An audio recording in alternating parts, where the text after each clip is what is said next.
On a horse that you're really having soundness issue, when you have thin sole, weak frog, and you have a horse that seems to be tiptoeing and really ouchy on rocks, hard ground, and you see this, you need to treat it, because this could be your main issue.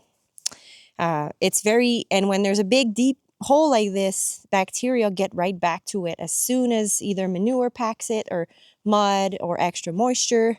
The bacteria will just go right back to this area because it's a perfect moisture trap. A few things I'm seeing on this foot.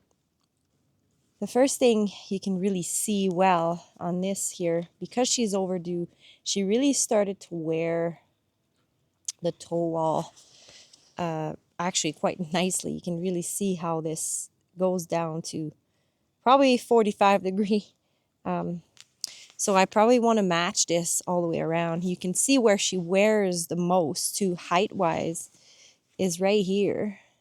This mare is slightly pigeon-toed, which means she turns her toes to the inside. So when she walks, she paddles outwards slightly. So she always wear this part more. If I keep her trimmed and maintain it, you won't really see it. But since she's a little overdue, you can really tell now where she's not wearing as much. And you can really see there's a nice height here.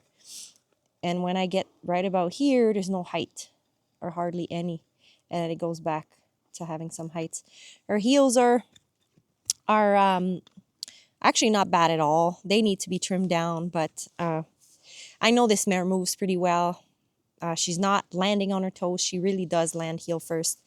So that's why the heels aren't too much higher than the rest. Another thing I want to show you is we can really see it well on this horse. I don't usually have thrush issue with this horse, but we've had a lot of moisture and like a lot of moisture, and she's a little overdue, which doesn't help.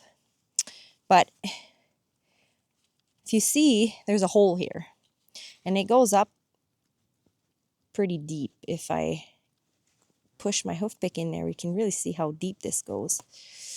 Really, a frog should have a dip in the central sulcus, which is the center of the frog. There should be a dip, just as so, because the internal structures of the frog looks exactly like that. But when it starts looking like it's splitting in half right here, it's thrush. So when you see this split here, you need to treat it. You need to constantly treat it.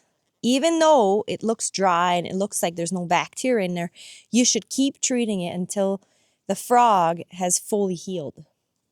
Because what happens is you may be bacteria free for a certain amount of time, and then as soon as moisture may happen again due to weather or even manure, it's the perfect setup for bacteria to go right back in it. This is the reason why you need to keep treating it until you fully heal this and it actually fills in. You need to be careful what you treat it for. Treat it with something that you wouldn't worry about putting it on your fingers, because some of these end up being really, really deep, and you need to make sure you're not killing the healthy structures or healthy tissue that's trying to grow again. So I wouldn't use any caustic. I would use something that is bacteria friendly, the good bacteria friendly.